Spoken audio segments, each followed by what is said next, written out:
UAE सहित खाडी मुलुकका लागि श्रम स्वीकृति पुनः खुला। सरकारले संयुक्त अरब इमिरेट्स यूएई सहित खाडीका विभिन्न मुलुकहरूका लागि स्थगित गरिएको श्रम स्वीकृति पुनः सुचारू गर्ने निर्णय गरेको छ। श्रम रोजगार तथा सामाजिक सुरक्षा मन्त्रालयले सोमबार मन्त्री स्तरीय निर्णय गर्दै यसअघि लगाइएको अस्थायी प्रतिबन्ध हटाएको हो।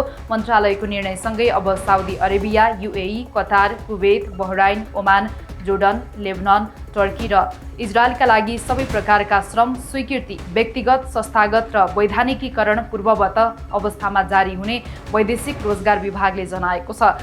इरान युद्धका कारण पश्चिम एसियाली क्षेत्रमा उत्पन्न विषम परिस्थितिका कारण सुरक्षा संवेदनशीलतालाई मध्यनजर गर्दै सरकारले फागुन 17 गते ती मुलुकहरूमा वैदेशिक रोजगारमा जान अस्थायी रूपमा रोक लगाएको थियो। परिस्थितिमा सुधार आएसँगै श्रमिकहरूको हित र मागलाई ध्यानमा राखी पुनः श्रम स्वीकृति खुला गरिएको विभागले सूचनामा उल्लेख गरेको छ।